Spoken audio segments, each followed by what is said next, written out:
So I know you can't see me right now, but hopefully you can hear that I have got the biggest smile on my face and my heart is so full of love and gratitude for our wonderful homies who have donated to help support the show and keep it going. So I just want to read out a personal thank you to the following homies.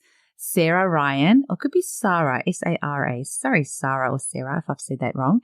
Caroline Hayward, Myri Calbury. That's a cool name. I hope I said that right. Ada Kopek, another cool name. I'm not sure if it's Kopech or Kopek, but thank you very much, Ada. Gemma Taylor, Tom Vickers, Liz Temple, Monica Rigney, Lisa DeCandia, Janice McConville, and Eileen Noman. Thank you so much, dear homies, for your financial contribution towards the show. I really appreciate it. And if anybody else would like to make a donation and hear your name read out on the show, you can visit eugeniekruger.com and click the donate button at the top to keep the show going. Thanks so much, homies. Enjoy the episode. Today, we speak with effervescent Australian homeopath Melissa Kupsch. Melissa also featured in episode 191 of this podcast, so do listen back on that to learn more about her origin story.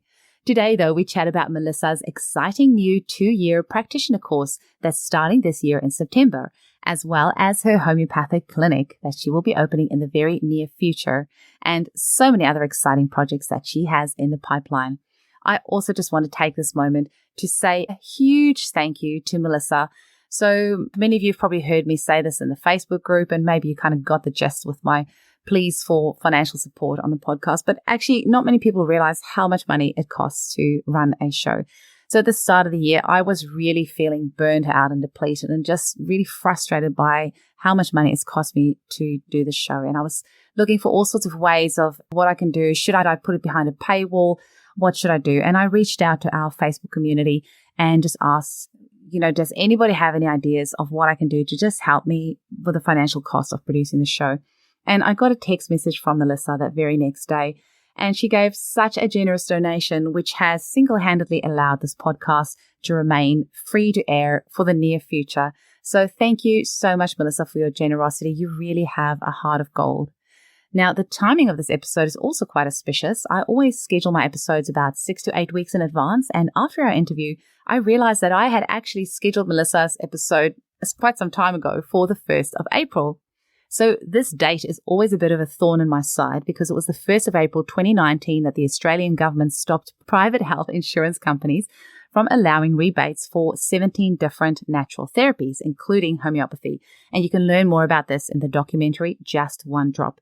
So I feel that by publishing Melissa's episode today, the 1st of April, it's in a way energetically sticking the middle finger to the establishment who has been trying to suppress homeopathy for so long. The reality is homeopathy will never go away. The homeopathic revolution is here right now, and we are all part of this. You, I, Melissa, and everybody else who supports homeopathy and uses it in their homes and tells their family and friends about it. You are all part of this. So to learn more about Melissa or to sign up for her practitioner course, check her out on Instagram and Facebook at That Homeopath, or visit her website www.rmdycollective.org. That's remedycollective.org. Enjoy the episode. Welcome to the Homeopathy Hangout, where we discuss all things homeopathy from around the world. And now my mum and your host, Eugenie Kruger. Hello, homies, and a very special warm welcome to Homeopathy Hangout. Today, we get to hang out with the one, the only, the amazing Melissa Kupsch. Welcome to the show. Thank you. Thank you for having me on again.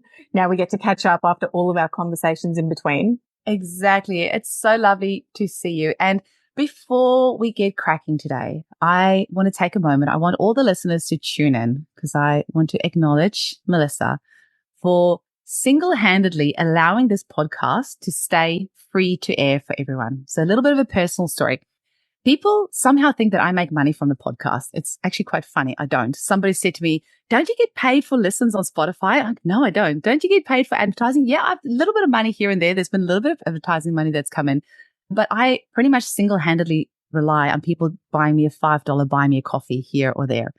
And so the podcast has been over $25,000 to produce over the last 2.5 years, which is a lot. I actually stopped counting at 25. Like, I actually refuse to count anymore because I just don't want to know how much it's actually costing in editing fees, in hosting the podcast, the hosting platform, all the software that we have to use. There's just, and paying my editor, it's just so much money. And I don't include in that the cost that it costs me of my time, taking an hour away to interview somebody that I could have had a consult and made money. So the start of the year, I got really vulnerable, which is not my favorite thing to do. And I did a post in my Homeopathy Hangout podcast Facebook group. I said to everybody, look, I don't make money out of this. Can you guys help me? Like, how can we do it so that I can continue to serve you, but that it's not actually financially crippling me? The next day, I got a text from Melissa saying, hey, Huge, send me an invoice for this very generous amount that has actually allowed this podcast to stay free to air for everybody. And I just want to say publicly, thank you so very much. You are so generous. I just want to add one more thing in there. I actually said to Mel, I will give you as much free advertising as you want. And do you know her reply? I don't need it, hun. Just take the money. I just want to support you. For sure. And one, you're so welcome. And I said to everybody on Instagram, if this is what we've put your money towards, because at the end of the day, with 68,000 people following me on Instagram, these people, they buy our education and, you know, even our products. And they're doing that with the knowledge of homeopathy that a lot of the time they're getting from the Homeopathy Hangout podcast. And so this is where, you know, they get to direct their money towards things that matter too. So in saying that, it's like, yes, we are good stewards of money, just handing it on wherever benefits homeopathy. But that's just like it's a very important place. And like you said, it's always a juggle for how do we make this accessible for everybody? Also making things sustainable, you know, and even how you and I were talking about clinic spaces and how it's true that in the world at the moment, people are under a very much a financial strain. Like I can see it everywhere. People have very sick children. And if they had the money to do it, many of them would be going frequently to go and see the homeopath, you know, for all their children, for their whole family. Oftentimes they're having to prioritize, okay, who's the most important person in our family that needs help right now? And when we look at it overall, in terms of what's best for humanity in general, the whole world, it would be that every person gets homeopathic treatment, individualized homeopathic treatment. They will get stronger. They will be less of a burden on, you know, the mainstream medical system. So the amount of money that we save for that human being living in vibrant health, it far exceeds what would be put into homeopathic treatment. And at the same time, because our government system and all of the infrastructure is not set up to support healing, like at the root, which homeopathy is like the true, you know, roots healing medicine. It's like, how do we as homeopaths who know that, how do we bridge the gap and like get people in there? And I guess our idea with our clinic was, let's have, you know, either certain hours of a day where we treat people for free or just one day a week where people who need it can come in and get treatment, because the other people who can afford it, you know, they pay. And then it's like, that's what keeps us going. And then we get to do the goodwill. And it's so interesting in a world where most people are taught, you know, from a young age, it just seems, you know, that the world's telling us it's like a competition, like you've got to have more money. It's like me, me, me. But what I see in these homeopathic circles is people who are so willing to help for the good of everybody. So many people want to be a part of this movement. They're just saying, how can I volunteer? How can I help? I'm here when you need me. It's like we've got all these people waiting, but they haven't yet got the direction. Like they haven't got a job that they can actually step in and do. So once we actually create that infrastructure for people to come in and actually serve, and you know, you see it in churches. People love to feed and help people who can't help themselves at that moment. The homeopathic clinic will be the most amazing place to do that. So I'm very excited for where things are headed in that realm. Absolutely. We actually had a little pre-chat and Mel and I have had lots of voice messages back and forth. So I think both of us, like we've got like 50 conversations that we actually want to make sure that we get through today. So let's just start actually with the homeopathic clinic that you're going to be setting up. Do you want to talk to our audience a bit about that? I mean, most people that are going to be listening to this will know, but there are going to be loads of people who won't know. So just tell us about what it, and once again, you know, you have got such an incredibly successful business on top of you single-handedly making homeopathy sexy again. I love that part of it. I love It's not that old fuddy-duddy, 70-year-old man sitting in his little musty little clinic. We're making homeopathy sexy, baby. Come along, come join the ride, come along in the revolution. It's not like it's here now. It's been really nice hearing you talk about creating a homeopathic revolution. I've been talking about that for years, to hear somebody else say that as well. And it's not heading that way. It's here. It's like right now, it's here. And talking about being such a good steward with the money, you've had such incredible success with your courses that you've offered. But it's not like you're sitting on your laurels. That money is actually going into this clinic that you're creating. So just talk to us about this clinic. So the fantasy, when I finished in my homeopathic studies is, wouldn't it be amazing if the homeopathic hospitals came back? I used to read the history books. I'd be reading the letters between Hahnemann and the other homeopathic followers. And I used to feel this sort of sensation of almost like grief inside me that like I'd missed the boat on that time. I was like, oh, I wish I had been able to work in these places. Because when I graduated, say 8-9 years ago, it's like homeopaths largely are quite isolated. That community that Hahnemann used to have people over on a Sunday afternoon and they would talk cases and maybe smoke some cigars and whatever they're doing. But I was like, oh, I wish that was in my lifetime. And so in the last couple of years when, I had a break to have children and then I've started to get into more full-time practice and really getting things going, it's been, let's recreate that. Like, why can't we have that again? And so it started with the homeopathic education. I started to get to the point where I was booked out nearly 6 months in advance. And I'm like, this is ridiculous. I don't want people waiting that long to see me. So then I started referring out and I've just got like a little network of people that I say, okay, try this person.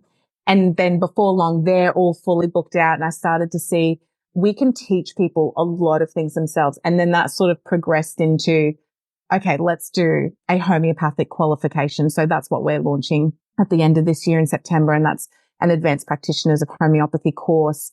And so that's sort of like a 2-year, it's like a 3-year equivalent because we're doing it in the trimesters. So we designed that one with Dr. Jean Duckworth and Peter Berryman, who Peter's been my mentor, just brilliant, passionate. The conversations I have had with him over the years, and he really took me under his wing, even as a student. He's the reason I found homeopathy. I've always felt, like I owe him so much of my success because of the things that he has taught me, even about, potency, posology, these things that I never learnt in a university. So yeah, doing this with Peter and Jean is very exciting. And so we have nearly 500 people who are signing up to do like a full homeopathic qualification who want to, be part of this revolution. With everything that's gone on in the world the last couple of years, I think it's obvious that we need change. It's the end, really, I think, of the true pharmaceutical era where people just didn't ask questions.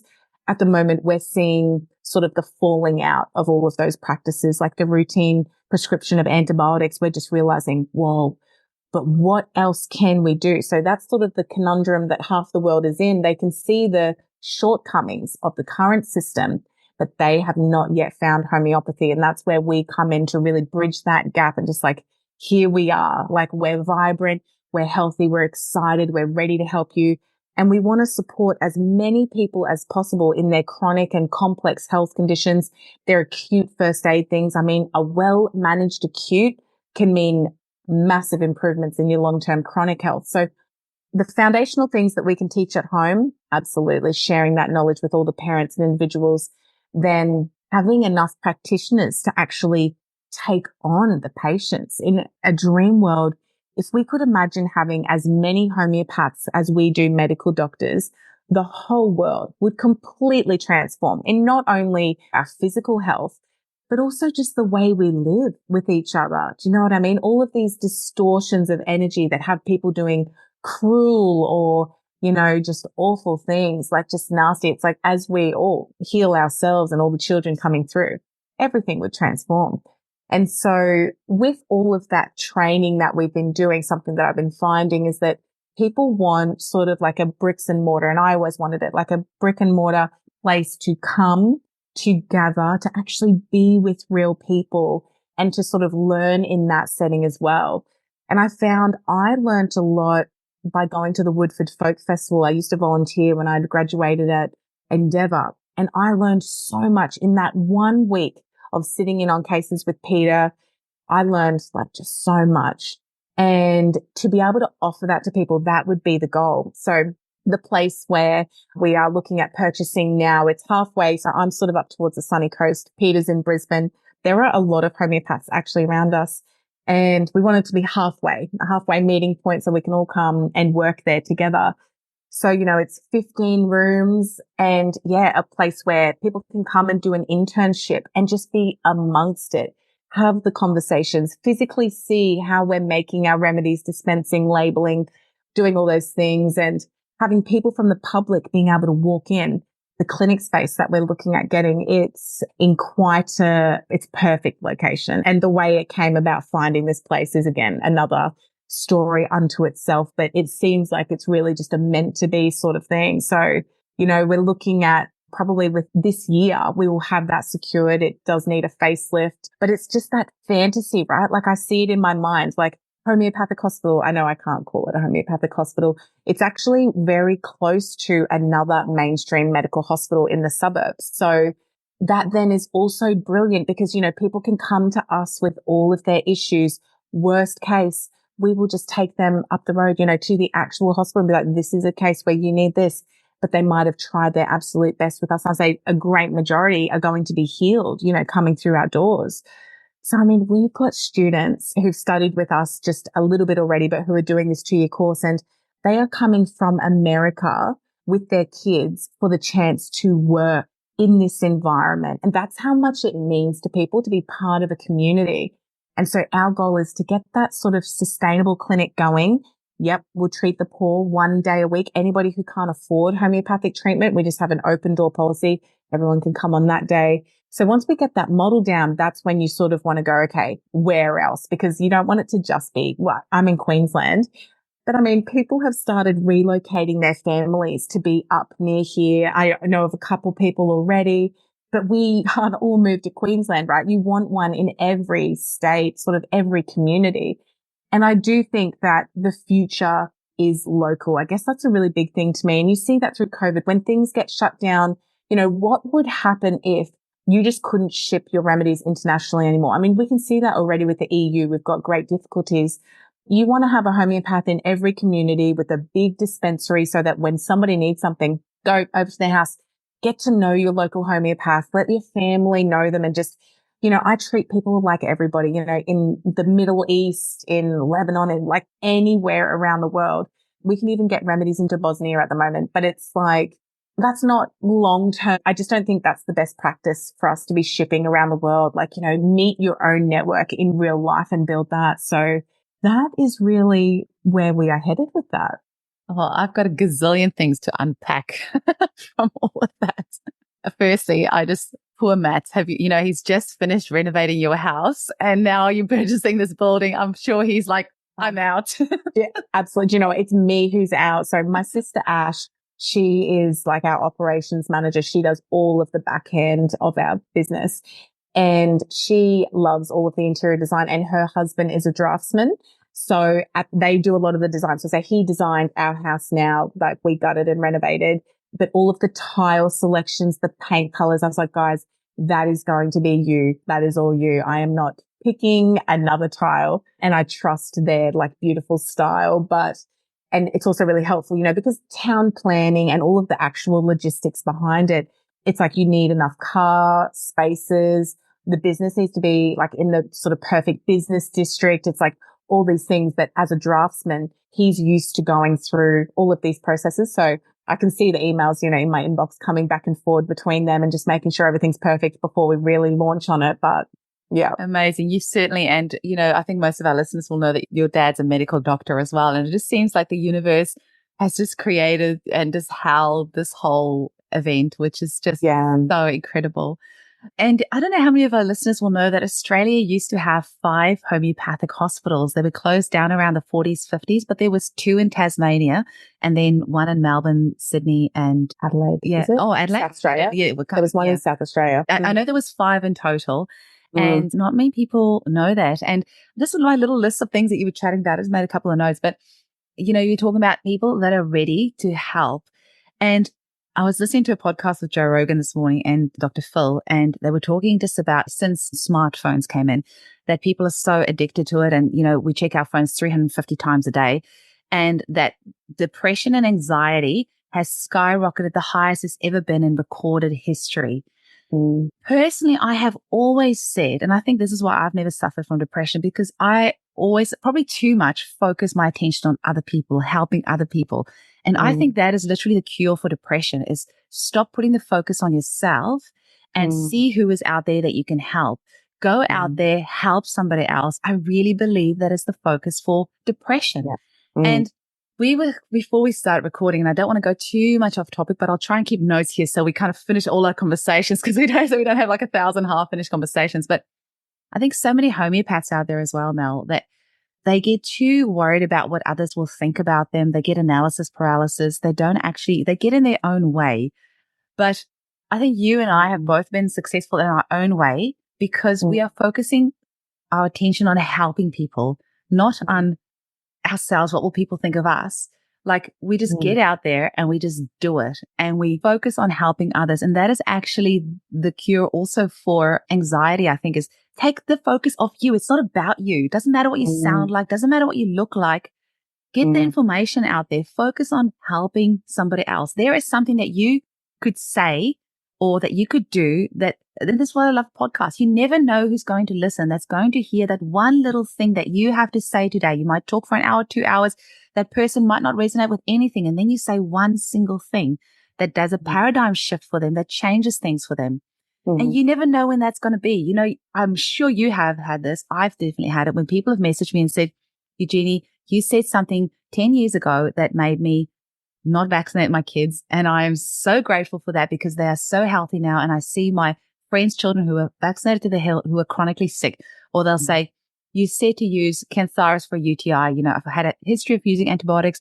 Since I found Cantharis, it's made the big difference. And it might be like an Instagram live you do, or a post you do, or something you say, or you never know when you're going to do something that's going to really help somebody. So for the homeopaths listening, get out of your own way, go out there and help somebody. For people suffering from depression, get out of your own way, see who you can help. If it's what are you passionate about? Do you enjoy animals? Go help at the SPCA. Go, foster a dog, or, go out there and help somebody. And I think it's also, whenever I have been sort of wondering with my direction, what do I want to do? It's the revelation that this is so much bigger than me and my life and my business and anything like that. This is a sort of humanity at stake. When you look at the rates, yes, of anxiety and depression, they're through the roof. You look at fertility, we're on a solid decline. And when you really put that in perspective, I've always said to myself, I've got nothing to lose. But as humanity, we have everything to gain. If we follow the trajectory that we are on, we're looking at the 6th mass extinction event. And that's just a reality. That's based in scientific fact. That's where we're at. And so we know that we need massive change. And as homeopaths, each and every one of us know, we sort of have the golden ticket. We've got the next system of medicine that could truly support this world through this transition, get us healthy again, get us vibrant, fertile, all of the things. And so absolutely. And that giving back nature, it's just, I think that is at the core of human nature. People say that, or greed or competitiveness, survival of the fittest. I think that's more of an indoctrinated programming. When we go back, so my husband is Aboriginal, and when I read some of their texts back then, what it was like when they were originally invaded, and these people have come and they're looking like they're going to attack. But to a lot of the Aboriginals who were there, their first thought was, you guys look hungry and your horses look thirsty, come with us, we'll get you a meal. They had no concept at that time about what was about to happen. And you see it, with the African kids where they break open a watermelon and these kids have been starving and their first thought is share it out with everybody. I think that is human nature. It's not human nature to steal and hoard and protect. All of that, this sort of hoarding nature, hoarding health, people who want to stack up lots of investment properties. I think that's all fear driven. But if we want the world to really progress, to heaven on earth, and when I think to myself, what do I want more than anything on earth? What do I want really? I want to be like connected. That's what makes me happy with like my community. And I want my kids to grow up in a safe, healthy, beautiful place around friends who are also happy. So it's like my investment in the other children of the world. It's like, that's really important. Like these might be my daughter-in-laws one day. These are my children's friends. So the health of your children, like that matters to me, I guess even in a self-interested way, like I want everybody around us to be happy, thriving, all of that, and it's everything, even beyond good health. It's like you want good marriages, you want good friendships, you want safety and joy. And because all of those things have been eroding, over the last couple of years, and decades really, but we really saw an exponential like isolation, separation, people moving towards their phones, the increase, the fact that what percentage of children, I know my dad gave me a statistic that was scary, that in his practice, the number of children who are on anti-anxiety meds or antidepressants and they're just not coping. It's like, what world are they going to inherit? Like, and I just feel like for us with the wisdom to know that there is a solution, we've got to be bold and lead the way. And like you were saying, with sometimes people hear just that one thing and it sets them on a healing trajectory of something they never contemplated before. I think as homeopaths, sometimes for myself, I think when I'm about to say something, I think, oh, but surely everybody knows that already. Do you know what I mean? Or I've said this before in another capacity.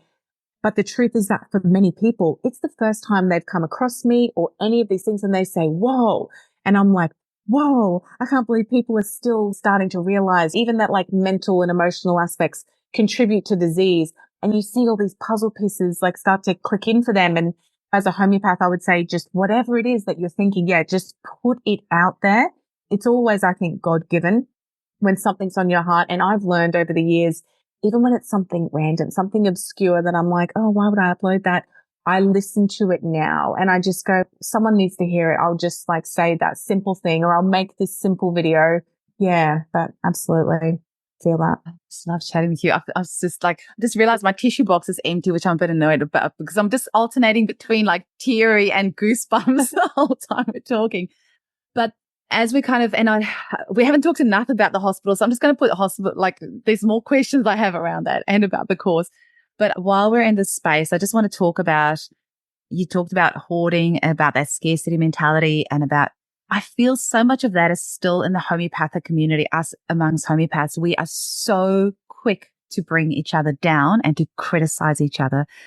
But I'm feeling this incredible movement that's happening with female homeopaths, male homeopaths there as well. We just happen to be a bit dominant at the moment, but female heavy as an industry. I hope we get many more males because a lot of, I only treat women and children. So the males, I often refer to male homeopaths and there's not that many of them to refer. I hope we get more, but I guess because it's a matriarchal energy to work collaboratively, but I'm seeing more of us female homeopaths working together and bringing each other up and raising each other up and working together because technically you and I should be competition because we both sell products, right? I mean, we do our own thing, but we're not. We're supporting each other. We're promoting each other. We're working together. And the result of that has actually been beautiful for both of us. So when I posted thanking you for the podcast, that you supported the podcast, there were so many people that emailed you and said, thank you, we need the podcast. And so, there's that beautiful collaboration. And I think we're then putting this example forward that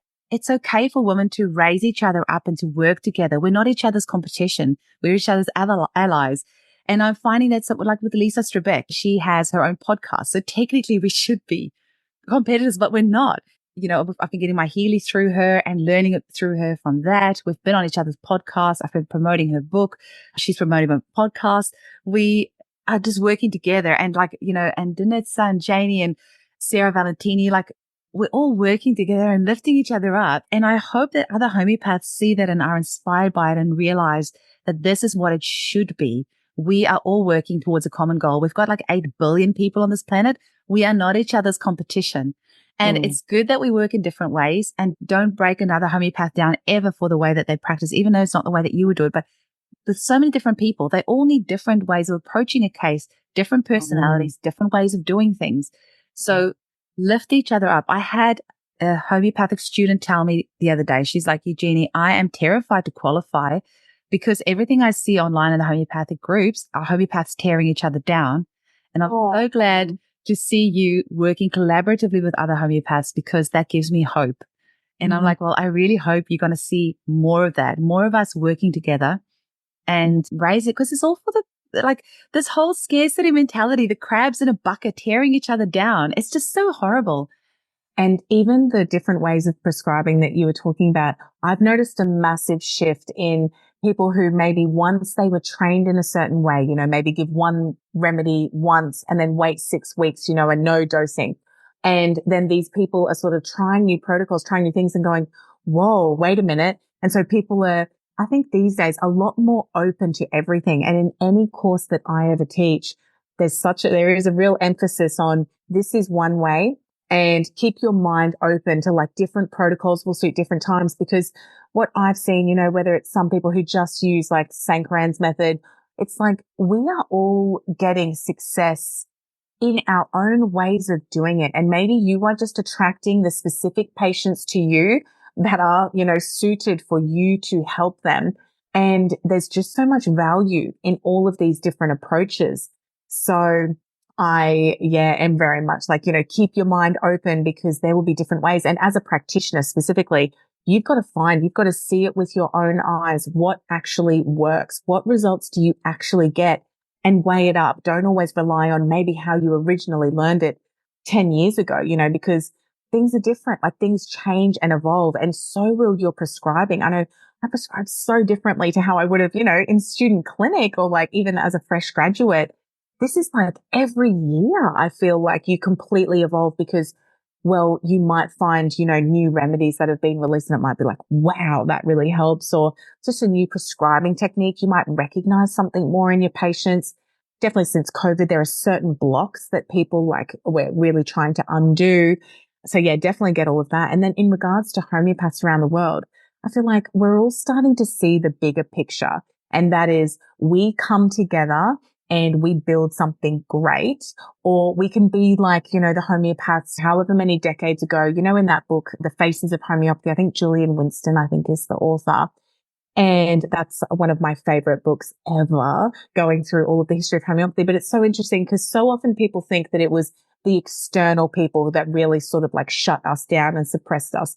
And yes, there has been an element of suppression, but in many ways, it was the homeopaths fighting. It was the in-house fighting, people disagreeing on, what should be taught, how it should be taught. And then we just couldn't agree to disagree. There was more men based back then, just in the examples specifically that I'm thinking of. But just these days, I just don't think, there's just no need for it. Homeopathy is the key that we have here. And then in regards to the hoarding, one thing that I really have contemplated over the years is the ways in which a lot of people, say they talk down about the Rockefellers and they say they're so greedy. They hoard all this wealth for their family and they suppress and they do all of these other things. And then when it gets to natural medicine, in some ways, it could be exactly the same thing. Like people just want to hoard and keep for themselves. And so people talk down about it, but it's another thing that it's interesting to see how would you act actually if you had millions of dollars. A lot of people like to think that they would be generous and they would share it. But in truth, money is a really hard one that, you see it with pastors all the time of churches. All of a sudden, all this money's coming through and next minute, they've got their private like jets and things. And it's like people can get lost in money. But where I come from is that I believe having money, being successful, especially in the hands of people who understand the big picture, that is power. That is change. That is creating systems that actually benefit humanity and will see us through. And because you do need a certain level of money to create these things. And that's all I see money as. It's like, this is the energy. This is what I need to like create this space. That's what I'm going to have. And yeah, I just think like God knows when you are doing something for the benefit of others, it's so easy and you keep that energy on it. It's like it's for all of us what we're creating. So that's just my thoughts on that. So glad you mentioned that because what's one of my gripes with homeopaths, and it was, maybe a couple of months ago, I've talked about it on the podcast before, but I saw a post in a group and they said, who's the richest homeopath or something like that? And there was a few things and then so many comments, but they kind of left it open. So it could be rich in like knowledge or rich in money, but everyone took it kind of as rich in money. But quite several people on there commented, true homeopaths don't have a lot of money. Like the true healers do it for free. And it's like, would you ever say, oh, that doctor, that specialist, that surgeon must be great because he's got no money. He must be amazing. You would never say that. You would be like, that guy's got a effing huge house and has a Ferrari. He must be really good. I'm just saying the mentality that us as homeopaths, not just homeopaths, but healers in general, is that person, if you're doing it for the true reason of healing, then you don't have money. But it's such a weird concept because money is just energy, and it's what you do with the money that really counts. And like you said, you couldn't go and purchase that building if you weren't successful. If you were a struggling homeopath, spending all your energy trying to find clients, how would you create what you're creating now? You couldn't. And that's why as a profession, I wish we could just get over this mental block. And, that is really like a whole podcast in itself, but it is. And I also probably get triggered by it because that was my mentality for so long. And I've had so many breakthroughs the last few years. Like I was that person that's like, never use combination remedies. Don't use Narayana remedies. Don't use radionics machines. And now I'm doing all of it and I'm loving it and I'm having success with all of it. And so, so now I am so careful of making any judgment calls. I, saw a homeopath the other day that gave somebody a remedy that had literally 50 ingredients in it. And I'm like, oh, well. I wonder if it works. Yeah. I'm just like reserve, I feel that rising up. I'm like, no, Eugenie, just remember all the other times that you've said these things and then, have done it. But that's something I would love for us because you're right. The money is better in our hands. It's so much better in our hands than it is in Big Pharma's hands because we are actually healing people. We not like creating lifelong drug dependent zombies. And I say to all my practitioners, why should, let's say, a doctor be making $500,000 a year when you are actually contributing far more to the health of these people? So I think we can have our cake and eat it too. We can live like a beautiful little life and bless others. I think that's absolutely the nature of it. And what it comes down to is not a desire. Most people don't really desire money in and of itself. What they desire is freedom. They want to not have to worry about the bills. They want freedom to live the life that they want. And some people, you can live a life of freedom very humbly and happily with not much money, and you can feel absolutely free and abundant. So it's just cultivating that feeling within yourself. So yeah. And then whether you have money or not is it really doesn't matter. But when we tie the emotions to money of it's like what tied to our significance or our worth, that's where we're led astray. And for most people who think that way, they probably grew up in, financial struggles or, whatever it was that they really have this desire for money itself. I've just seen, and I've worked with so many people who have millions upon millions of dollars. It does not make you any happier. At the end of the day, we all come into this world. We all leave this world. You're not any more secure. So it's just, money's just money, just energy. I also want to have a chat with you, and this kind of all ties in with a lot of this, like people wanting to hoard things for themselves. Because I will never forget, I interviewed somebody in the podcast that I really admire. And after, the record button stopped, press stop, they said, oh, I don't believe in those, a homeopathy at-home courses that teach mums how to use remedies. If you have a problem, you should call your homeopath. And I was actually so flabbergasted because I didn't expect it from this particular person. And so I actually didn't know what to say. I'm like one of those people that afterwards I think, oh, I should have said this. But I was just so flabbergasted. I was like, I just don't understand it because I don't want somebody calling me at 2 a.m. on a Saturday morning saying my child has an ear infection. That mum needs to be empowered to know what to use. I've got this client in Canada, and she told me because I did encourage her to see a homeopath locally because with the time zones and getting remedies it's too hard. So she did get in touch with a homeopath locally, and he only prescribes, he doesn't tell her what he's giving her son with seizures. So she gets little white pills in a bag and she doesn't know what it is and she's got to give it and blindly trust it. And that's one of my other gripes is that, you're not empowering that person to use homeopathy for themselves. But one of the things that I feel like I keep learning and evolving, and that's what I love about life. I love it when I get challenged and I, have to overcome these things. One of the things I'm struggling with at the moment is how much can we get home prescribers to use themselves? So your for her remedy has obviously been hugely successful, which is a nosode, which I do kind of believe all of us should take anyways. You know, the remedy made from estrogen, and with all the xenoestrogens in our environment, all of us having been on the contraceptive pill at some stage with rare exceptions, it's a remedy that all of us could use. And you posted about oxytocin the other day, and I was like, damn, Melissa, because I had all these hundreds of emails of people saying, can I have oxytocin? Can I have oxytocin? And then I'm like, just in this funny place of like, how much access can I give the general public to remedies? Like, how much damage can they do? And then, you know, I can't recall if you put it on your stories or if it was from of our PMs that we had back and forth. But, you know, you were saying, you know, people can overdose on Panadol. You can go buy Panadol over the counter and go and overdose on that. You literally cannot die from an overdose of homeopathic remedies. So I'm going to put that all out there. And I want to hear your version of how much, this is all part of that expansion mindset, right? Do we keep some of the remedies for ourselves and you have to have a consultation to have it prescribed? And a part of me is thinking it kind of also gives homeopathy some legitimacy if there are some remedies that we kind of keep as prescription only. Do we come from that mindset, or do we just let everybody loose? Buy whatever remedies you want. What are your thoughts?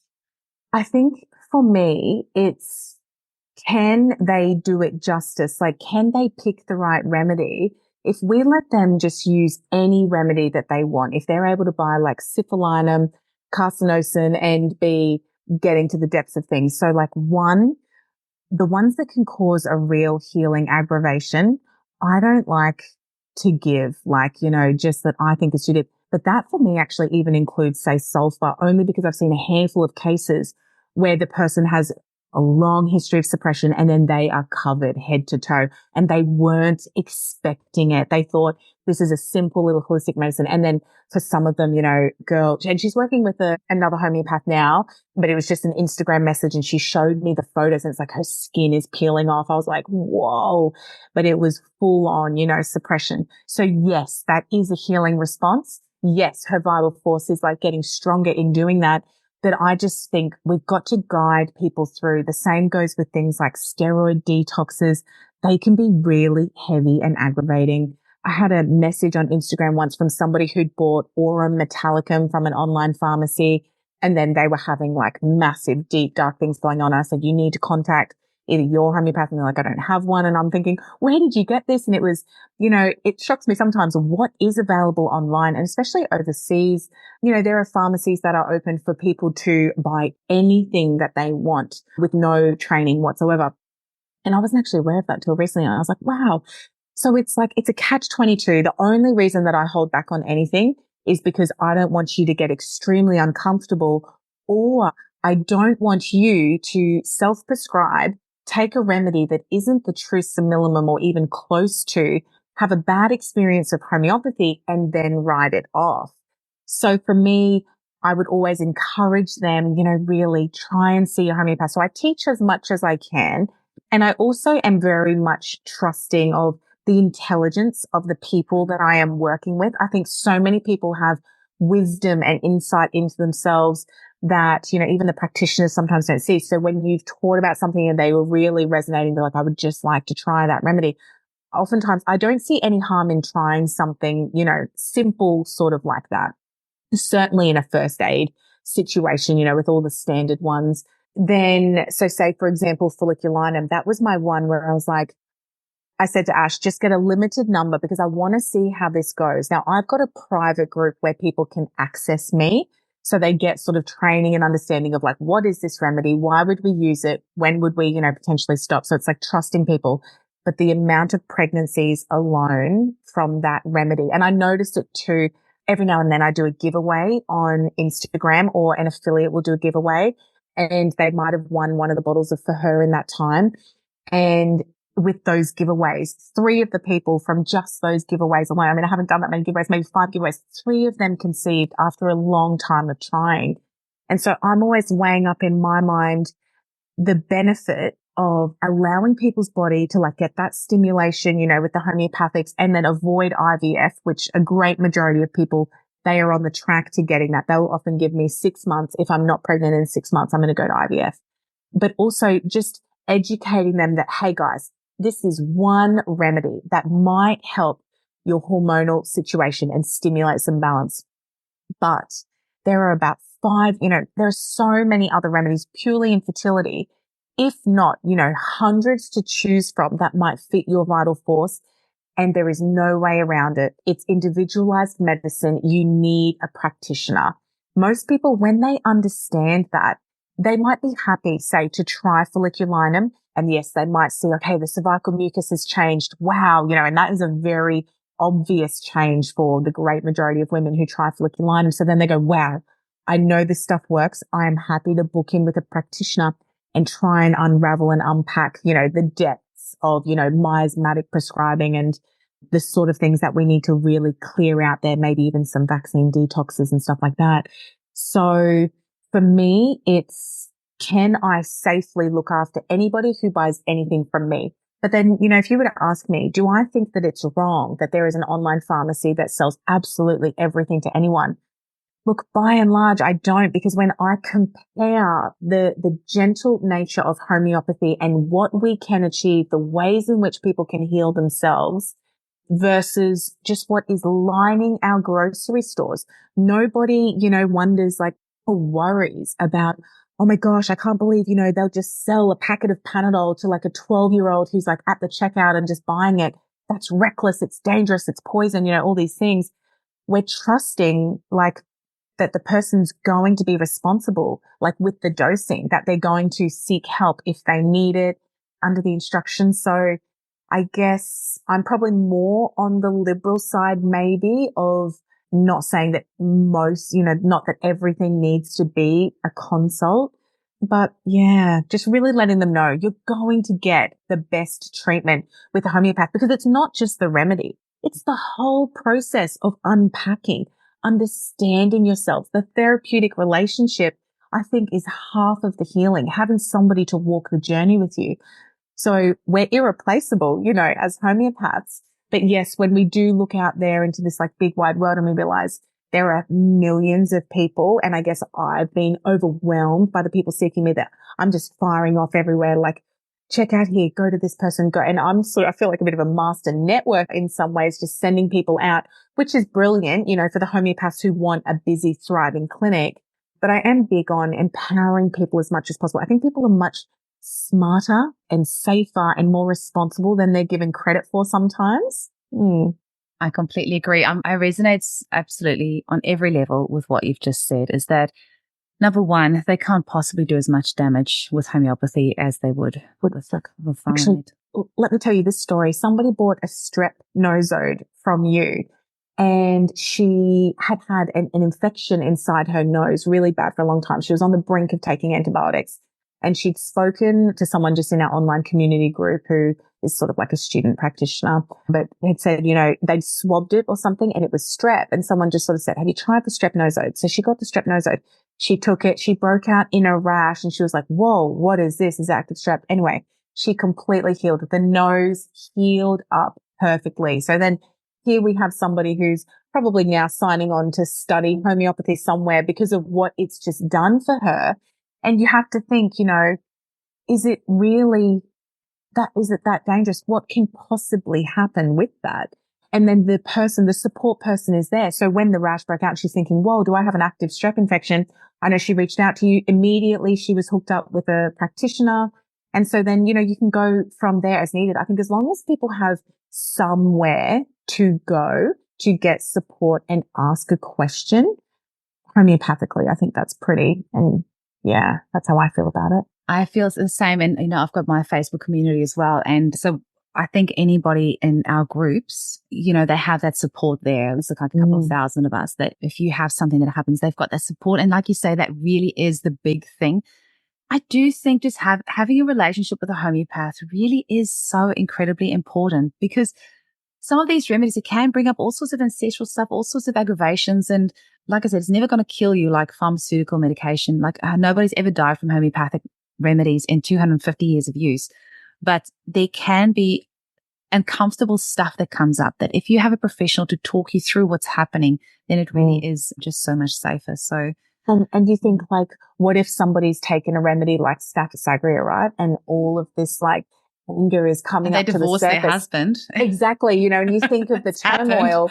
when maybe all they needed was like a true like conversation to understand, hey, this anger is possibly not from this situation. This might be from something historical in your life, and helping them navigate things appropriately. I think that responsibility, we just have to let people know about what healing looks like too.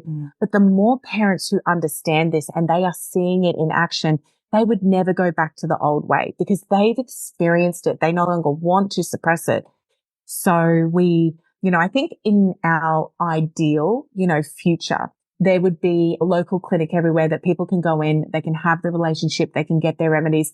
In an ideal world, people would probably get, a homeopathic consultation. Imagine if the government funded this, everybody gets a homeopathic consultation, just one every 6 months for health maintenance ongoing. We would save trillions of dollars of debt that we pretty much just pay, line the pockets of people who make drugs and imaging. And that's the thing. Drugs aren't necessarily the most profitable aspect anymore of it. It's the MRIs, the CT scans, all of these tests that people are having to go through. They are big money makers, but how much we could sidestep that whole system if we really put the health of humanity first. And that's what it comes down to. Now, since we are not actually likely to get that support from the top, here we are as homeopaths doing our best to spread our message far and wide, to have as many people join our ranks and get in on the movement so that people know that they've got options. They're not backed into a corner when pharmaceuticals fail. And that's how I think we actually turn things around. But we certainly, for you and I think it's like looking bigger and looking out and like the reach, and we're lucky that like online and through your podcast, your reach is huge. Like people they can hear, they can listen, they can be learning so much. I just desperately want to talk more about your clinic and about the course that you've got going, but I have one more thing that I just want to squeeze in here, only because you've mentioned this about the government funded stuff. On the 1st of April, and the date just grinds me because it's April Fool's Day, the 1st of April 2019, the government told our health insurance companies that they're not allowed to give rebates for 17 different natural health modalities, homeopathy being one of them. And the lovely Jerry Dendrinos has done so much work around all of that after the NHMRC botched report. And you can go and watch the documentary Just One Drop or listen to episode 2 of this podcast where Jerry explains all of that. And Mel and I were having a little chat last little while about how do we get our ability back to claim from our health insurance policy, to claim from homeopathy? Because the crazy thing that happened is none of us had a deduction in our private health after that. You still had to pay the same amount, but suddenly you couldn't claim for 17 natural health therapies, which was really annoying. So I personally would like to see that back. And like you, Mel, we had this conversation. I've never actually I've maybe once had somebody ask me, do you offer private health? Same as in 10 years, I've had one person ask me about my qualification, and I don't think anybody ever asked me if I'm registered with a homeopathic organization. You just don't get asked that. People come to you because it's word of mouth, because you've healed their friend from their incurable disease. That's why they come to you. They don't care if they can get a rebate, who you studied with, or if you are registered with a body. That's the reality, right? But Mel and I were like, we are so busy with so many other things. I would personally like to see the general public rise up, take on the government, and get our health insurance rebates back for homeopathy so that those of you with health insurance can claim on homeopathy. So us as homeopaths, working our butts off right now, healing people in the aftermath of COVID, we do not have the time. You as the general public listening to this right now need to get your butts off your chairs and go and speak to your local MP, do whatever it needs to take to get your healthcare rebates back. Just like Paula Brown, I always thought she was a homeopath because she knows so much, but she is just a mum, not just a mum. She is a mum, a fierce mama bear. She's not a homeopath. She is a mother who just knows a lot about homeopathy, who decided it's not on that homeopathy is getting attacked from all angles in America. And she created Americans for Homeopathy Choice and has done all these things and has been to all the, what's the TGA equivalent? FDA. Gone to all those meetings, sat in on all those meetings, got lawyers on board. She is a mum who has decided, you are not taking homeopathy away from me. I will stand up and fight. And she's got 100,000 people on a mailing list, probably more now, that's fighting with her. So Aussies listening to this, get your butts off your chairs and go and fight back because your health insurance company hasn't given you any discounts, even though you can't claim for 17 different therapies. You guys listening to this need to take action and get your healthcare rebates back from the government. Because it's the government that told the healthcare companies, the health insurance companies, that they can't offer rebate on those, right? So you need to go lobby the government or whatever. All those. I'm not a paperwork person anyway. Go talk to the government people to tell them they can allow the health insurance companies. And it is something that I weigh up of how far do we get from trying to change from the inside? I mean, how corrupt and how sold out, and how much is that influence? I mean, with that NHMRC report in itself, we can see that there was blatant corruption that our government has just gone along with, and taxpayers' dollars wasted. I mean, they're very much disregarding what is good for our nations.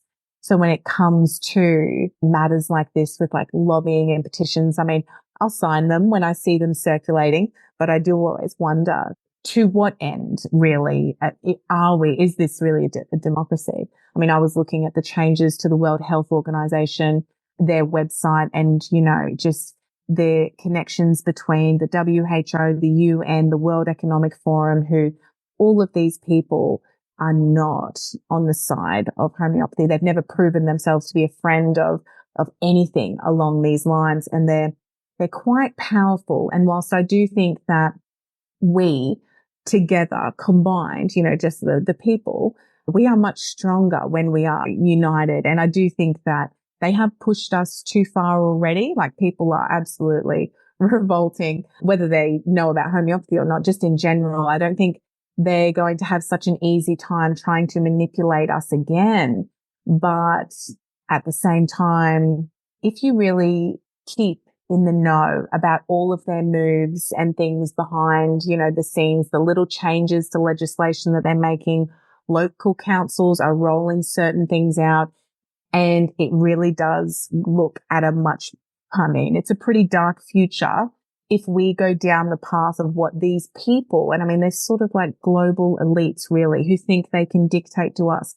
They are unelected, like the World Health Organization, the UN, who are unelected leaders. The World Economic Forum, like, we never signed up for any of the trash that you're trying to push through, all of the Agenda 30 things, the smart city things. I mean, we're going down the waves there, but I mean, this is why I take my work so seriously, because the time is short, and we've got this window right now of people who want change. We've still got the freedom to create. We're not completely under the thumb. You know what Klaus Schwab says, and he says, you'll own nothing and you'll be happy. Well, I don't think so. So now is our time to really like rebel and create something better. And that's what they say. You don't want to waste your time fighting the old. Just spend your time building the new. And that's where I put all my energy into, like, creation, because if I was to stay tapped in, I think, too much to just all the nonsense, I mean, it would just zap my creative power. I've talked about this on the podcast before, but I cannot spend energy looking at what's going on in the news or in the world or anything like that. I am solely focused on getting homeopathy. We need the masses, right? And that's why I get so excited when I see you've got 70,000 followers and Jenny Hogan's got 70,000 followers. I saw somebody on TikTok, I don't know who she is, but she's got 100,000 people on TikTok following her as a homeopath as well. Yeah. That is what we need, because when shit hits the fan, we need an army of us standing up and going, no, you're not pushing us around. And the reality is, they can never, ever, ever take homeopathy away from us, because we've got paper remedies. We've got, noetic remedies. We've got our machines. We've got water, like homeopathy is not going anywhere. It's here to stay. There's literally nothing that they can do to take it away from us. It's always here. I actually had a question from somebody who was looking to sign up for our 2-year course. And she said, I'm just scared to invest and study it in case the government makes it completely illegal, and she said, can you foresee the chance that maybe the government will make it illegal and we just won't be able to practice at all? And I just said, if we get to the point where the government can actually, strip us of our homeopathic remedies and make it illegal for us to consult, you are going to have so many, much more bigger problems going on in your life than just that. So I would not be concerned. That's not a fear that I have. And in some ways, some people are paralyzed by the fear of what's coming in, to the point where they're not walking towards anything new or like exciting because they are paralyzed back here. And I think sometimes, it's a bit of that predictive programming, that distraction that they're trying to speak out all these things over us and like, oh, this is the dark and the gloom that's coming and be scared of this and that. And it's like, maybe it's not really there. Do you know what I mean? Maybe they're not really just hiding around the corner trying to squash us out. It's like, well, we can only wait and see, right? And I think in this lifetime, it's like, I just want to run as far and as fast as I can while still having fun along the way with everyone around me. But I want to go as far as I can until the end of my life. And then we hand it on to the next people and say, right, take it as far as you can, create what you can. And yeah. And it's also energetically something has opened up in this world, like something supernatural. Do you know what I mean? There's some awakening here happening. And I just think it was always like the predestined time. Like this was the time that we were all going to wake up. This is the way we go back to our roots. Maybe this is our 1,000 years of peace incoming where we get to actually live and enjoy. Because truthfully, if you look around, I think 90% of people are not living in joy or peace. It is a struggle. They're surviving. It's just like one thing after another for a lot of people. And that's not how we were meant to live. I just don't believe that we came here for that. We came here to live like free and like full of life. And that's what homeopathy really, it offers people that. If you can break free of all of those shackles and then, add on to that the lack of like, actual physical shackles, that the mandates and all of these things that they're trying to force upon us and the interest rates that they just manipulate to make life hard for people. It's like, it's a lot of things, but I think we are going in the right direction. The momentum's going. So I think if anybody's listening to this and they're like, wow, I'm excited, it's like, just jump into the river and come flowing with us. Cause like we're going there ready or not, but it's a fun ride to be on, to create something. And, we threw a party at the end of last year just to sort of celebrate like our first year as a company. And people flew from all over Australia to come to that. And I was shocked. I thought it would just be Queenslanders, but people flew from all over. And it's that they want to be a part of this. It's like a historic time. And I sort of say that with these people who've signed up to study our course. It's like they write history books about the old waves of homeopathy. And then there was a rising and then da, da, da, da. And it's like, this is a rising right now. This is another wave that we will always be able to look back on and say, I was part of that. It was the beginning of like the new age. And I jumped in there and I contributed to it. So I love that. 100%. I feel that. And I am so flying over for your opening party for your clinic. Yes, please do. Absolutely. Now, did you ever 5 years ago think that in September 2024, you would have almost 500 people signed up to your practitioner course? I think every homeopathic college around the world right now is like, what? Yes. No. And it's like I taught online just through Instagram, just through stories. I'd say on average at least 2 hours of teaching a day in terms of like screenshotting just like patient messages to me and just educating about healing. And like, this is what traumatic things look like when they're healing. And like, this is the way that skin heals and just all of these little things that I did as a passion. Like I just loved it. I loved to share. And it was a way for me to get consultations and bookings with people. And that just very slowly built and built and built. And then it was like, yep, that light happened with COVID and then everyone's looking for alternatives. And here is homeopathy. And so I love to share it. Like homeopathy is truly, it's an absolute love of mine, everything about it. And whilst I always fantasized about bringing back a homeopathic hospital, and I did think I would be able to do it, but I didn't know the way in which it would happen. And I guess that's the secret, I think, is staying in that fun flow of the excitement of what you want to create, but not getting lost in the details. 5 years ago, it would have been easy for me to think to myself, oh, no way. They'll never allow that to happen. Legislation will block me, or how am I going to get the money? That's going to take millions, da, da, da, da, da. But if you just trust the process and you keep doing just what you love, and it just flows and like God works out the ways that it's going to happen for you. So it's not our job to stress about how. It's just we hold the vision and we just step towards it. If it had taken me 20 years, it would have taken 20. But yes, we did run very quickly towards this. I'm very excited about where that's going. Can I tell you one other fantasy that I have at the moment? So maybe this is my new creation for the next big thing, because the clinic's done and dusted. We will have that homeopathic center for healing and it will be huge and incredible. But the other thing that I would love is imagine a movie, right? Like an actual blockbuster about homeopathy that like actually shows all the drama. It's like you have like someone cast as Hahnemann, Kent, all of that. And you actually show some of those old cases, the workings of it inside the homeopathic hospital. Oh my gosh, here comes scarlet fever. And like the homeopaths have got lines around their blocks.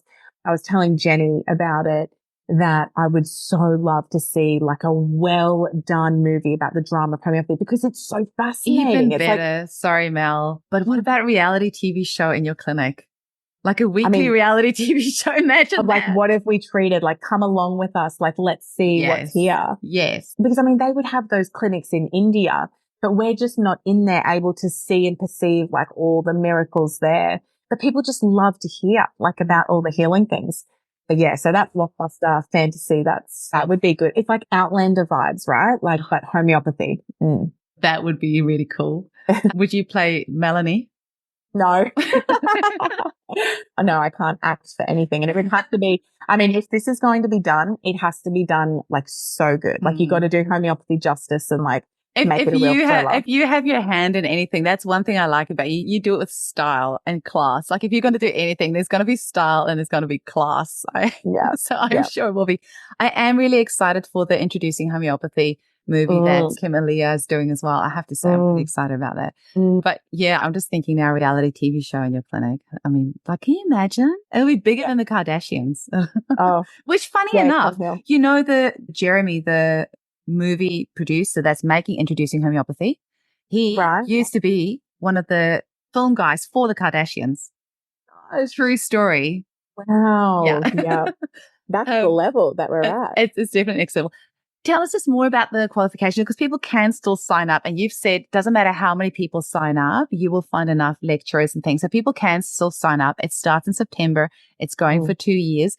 Who have you got teaching and what's the format going to be like? And this tells a bit more about the juicy stuff. Oh, yeah. So this is the part 2 that Peter Berryman really is the sort of the director of, and he brought in all these ideas. So he said, you know, for 35 years as a homeopath, he's been fantasizing about a better way to do homeopathic education. So we are starting right from the get-go, where people will sit in on a case taking, and then, you know, so they will actually see Peter taking the whole case top to toe, hang up that call, and then we are going to go through the whole process, you know, that a homeopath goes through.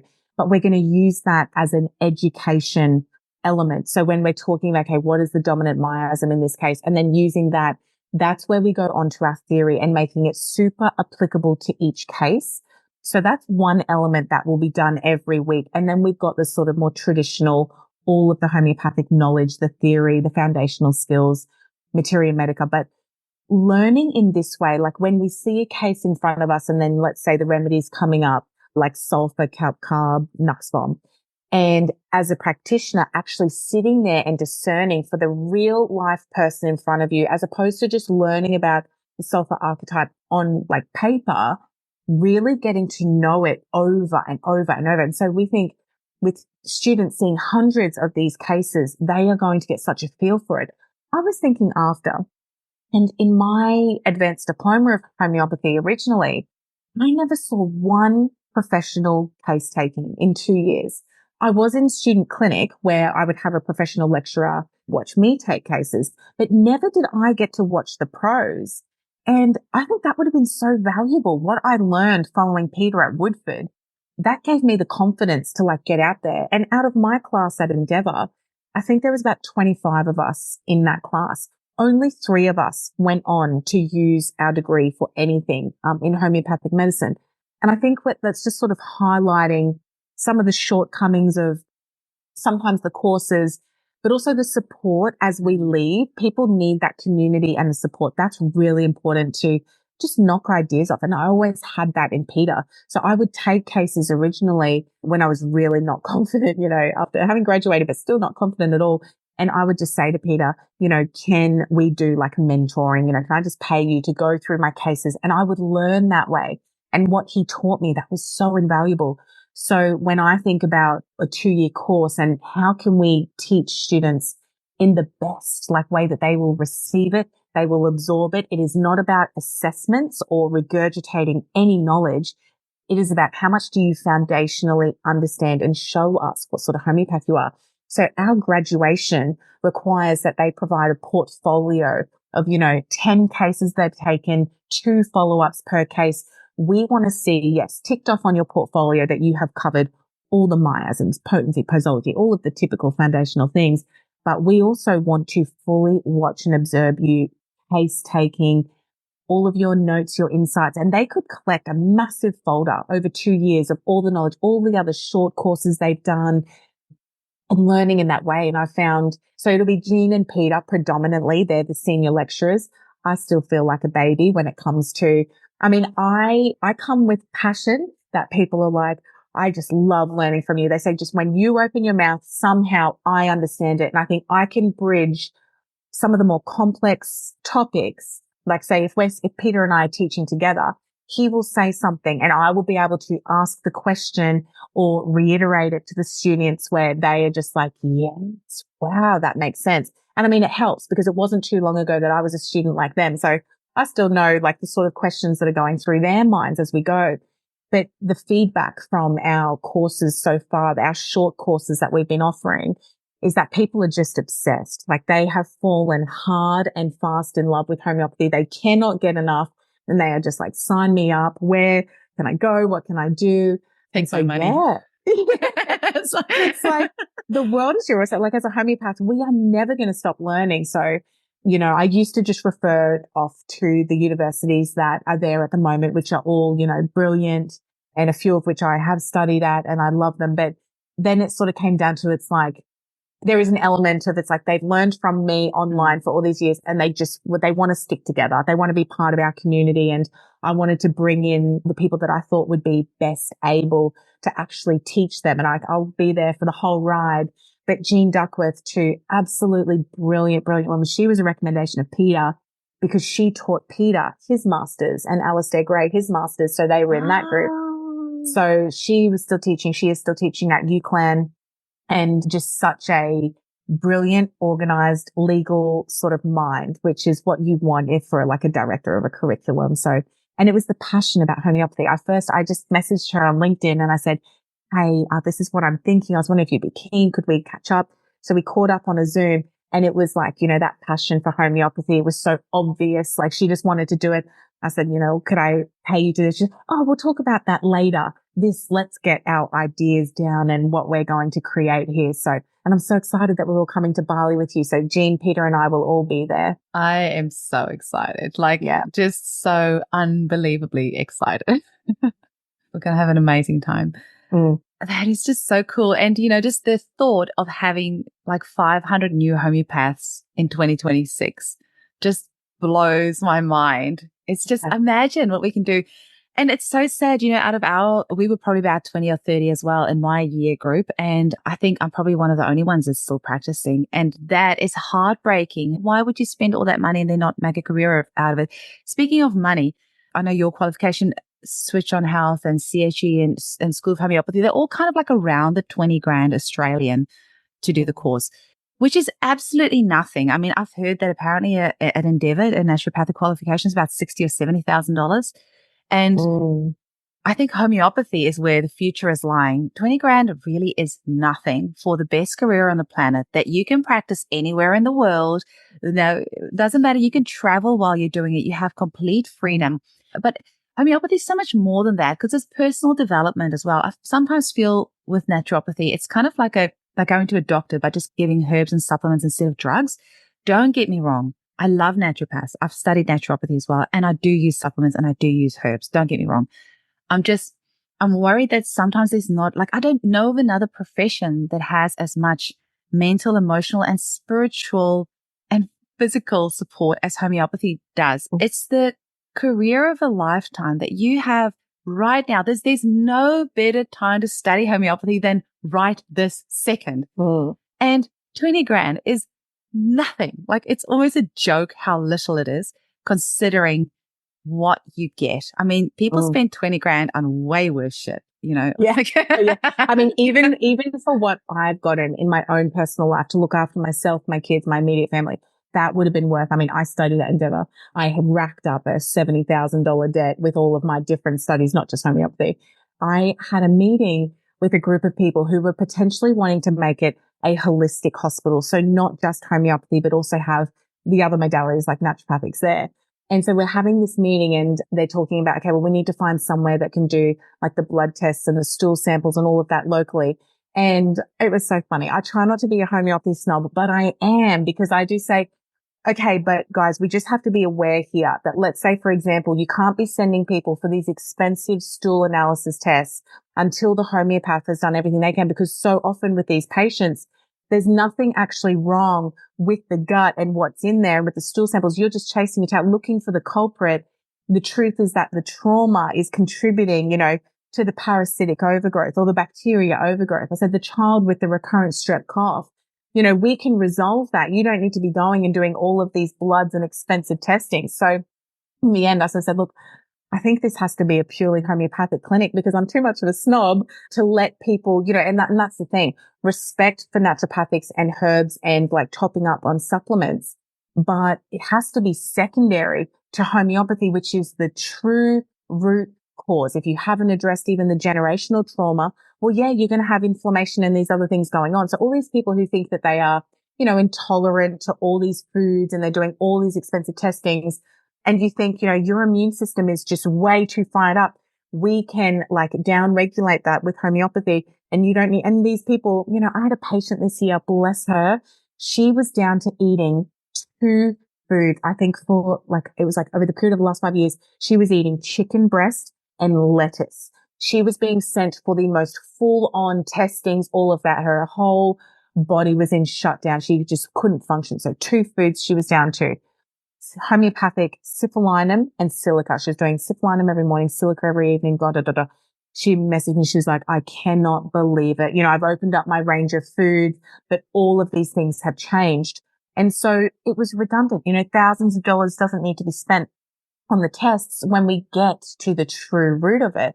And now she, of course, is signed up to be a 2-year, you know, homeopathic qualified practitioner, because she's like, I need to bring this to the world because I wish that I had known. And that's where most of us come from. You know, homeopathy saves us from something that we desperately needed, and then we can't help but share it with the world. So yes, I do think that homeopathy is the one. It is the most important at the top there. Yes, I'm a snob and I'm biased, but I really do see that it's the core, the true root medicine, all of the functional medicine in the world. Like, it's great, but it doesn't come close to what homeopathy can do. Absolutely. We just won't tell those people that have just dropped their 20 grand on their course that you then end up getting addicted to books for the rest of your life. Like, fortune, because I'm just sitting there, just these books behind me. I don't know how many thousands of dollars is in that book, right? Oh, for sure. But I mean, that's the the other thing. advantage, If we our can get dispensaries.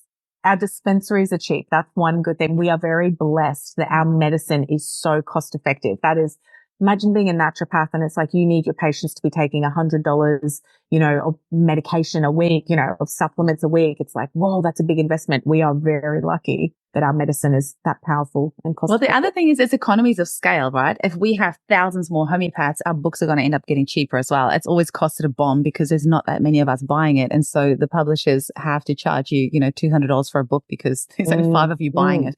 When homeopathy is mainstream again, which is what I see within 5 years, I would imagine it is well known, you know, as well known in Australia as naturopathics, if not more. And so when we get to that point, all the homeopaths around here at the moment who are like, oh, you know, I want to be like busy and thriving. It's like, well, the whole world's about to wake up and you're literally going to have millions of people seeking you out. So you never want to see this influx as a bad thing, because the name of homeopathy will be sort of on high, and that's where everybody really is benefited by it. Everybody's benefited. Yeah, absolutely. And yeah, I mean, we were having a conversation. There was a meeting here with some homeopaths a couple of weeks ago, and this one lady who, with all the TGA stuff, she kept herself really quiet and really low. And she said that her business dropped like 50% once the health insurance rebates were taken away, whereas I never noticed any change in my clinic at all. But there was all operating from that fear mentality. And at this meeting, she said, "Oh, for the first time in years, my clinic's really busy." I'm like, "Yeah, it's because the rest, like, there's some of us who are teaching everybody how to use homeopathy and getting the word out there. And we're getting so booked up, they can't come and see us. So they will go and find whoever else they can because they want to see a homeopath." And so that's always been the thing. For so long, homeopathy was kept strange and weird and quirky. And, it's that weird thing that nobody really understands. And you have to go see that, 70-year-old man in his musty little clinic. And he gives you these strange white pills in a little brown bag or a little plastic Ziploc bag. And you have to take it. And it was just weird. Like, who works like that, right? Jenny and I were literally talking about this yesterday and we were cracking up. We're like, what is it about like the older homeopathy? Like, why are they so weird? Exactly. But people don't resonate with that. But, that's not how we share homeopathy with the world. We share it with the world by not making it weird, by making it relatable. Like, and homeopathy, we've got a lot of jargon in homeopathy, which we can get, we can kind of fall into using that. And so great that you then kind of translate what Peter is saying because he's been doing it for, 40, 35, whatever years.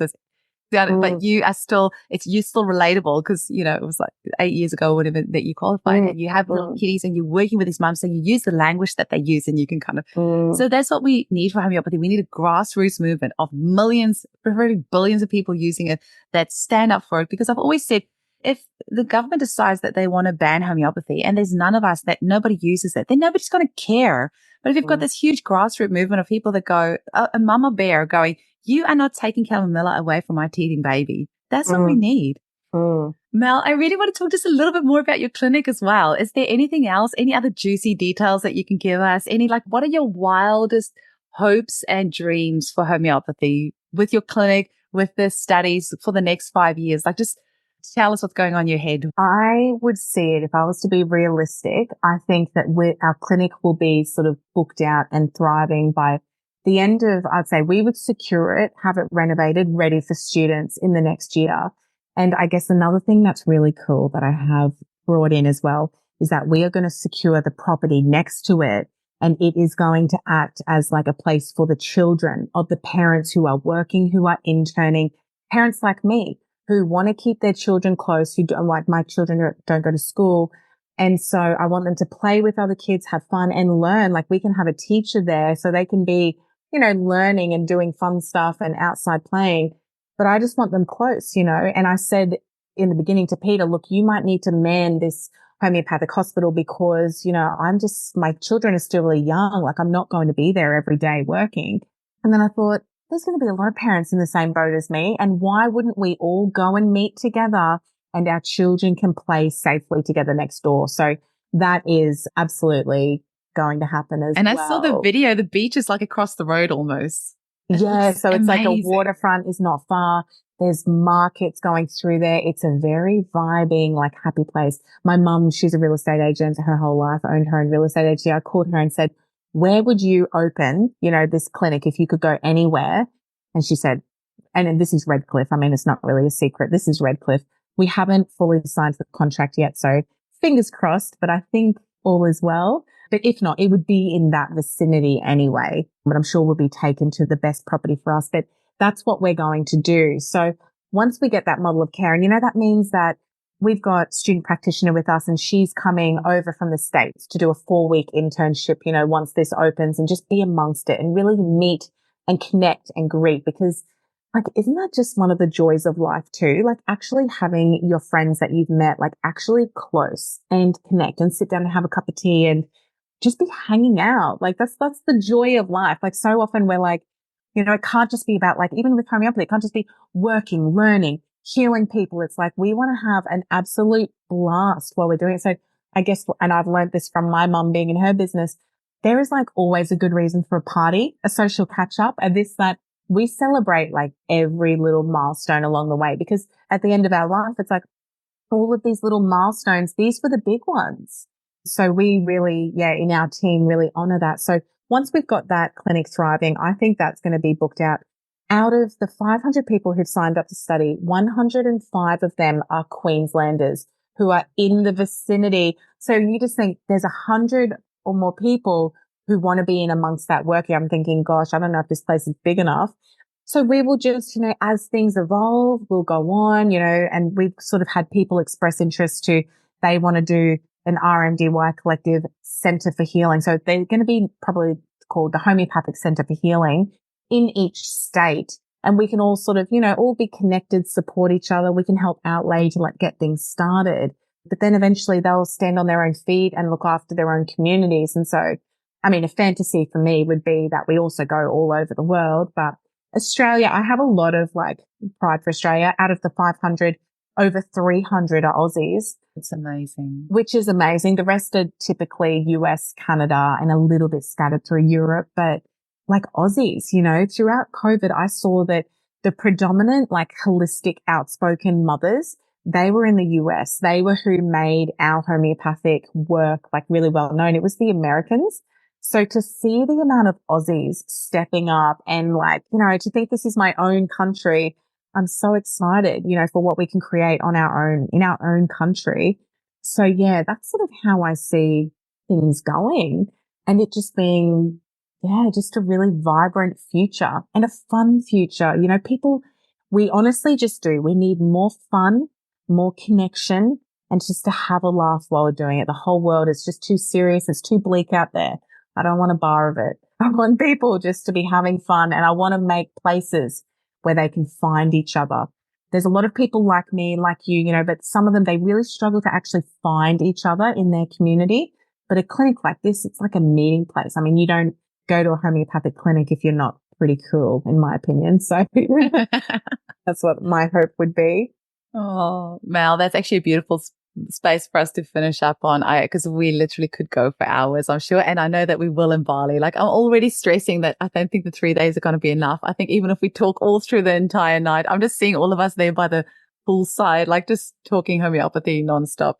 I just cannot wait. Yeah. Cannot wait at all.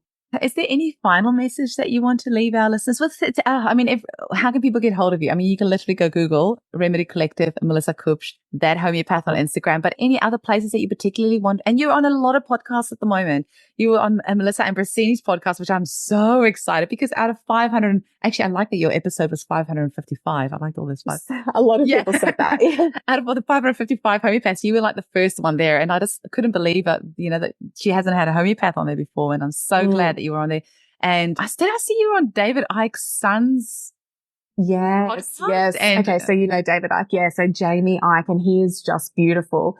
But David Icke has used homeopathy, historically. I'd heard him talk about it 10 years ago when I was just studying, and I was like, oh, back in the day, if you were listening to David Icke 10 years ago, it was you felt like you were the only one in Australia listening to David Icke.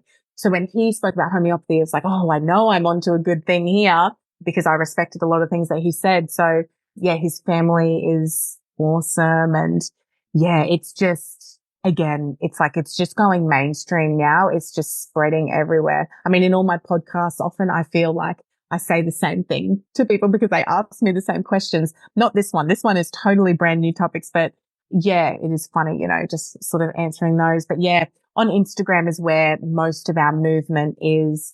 Our website, rmdycollective.org. But yeah, all fun and games. And that's the thing as well, is that's why, sprinkle your little bits everywhere. And if you say the same thing, it's totally fine, because different people are going to find you in different places. And that's also what I want to say to the homeopaths out there, is just get it out there on as many platforms as you can. Just talk to as many people as you can. Just get it out there. You don't know where that person that needs to hear what you have to say right now is going to find you. And that's the thing. You can't wait until your message is perfect, and you cannot wait until you know it all. I know so many people who are paralyzed by all the things they do not know. My gosh, I've got so many books on my bedside table I want to read, like the homeopathic books. And it's speak from where you are and what you do know right now, and it'll always grow and evolve. But a lot of people wait, and they think, oh, someone else is already doing it, or someone else has already said it.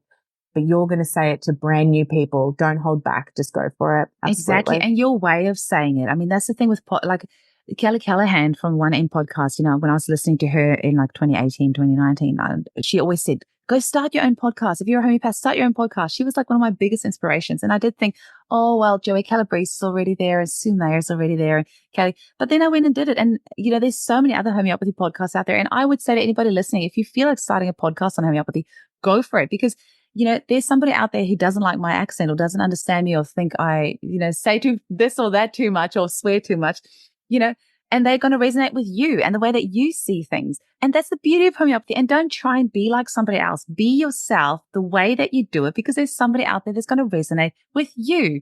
So that's my final message. Yes. Oh, I love it. I love it. Thank you so much for having me on, Eugenie. Such a pleasure, Mel. Love you lots and keep doing what you're doing. Thank you. I'll see you soon. Bye.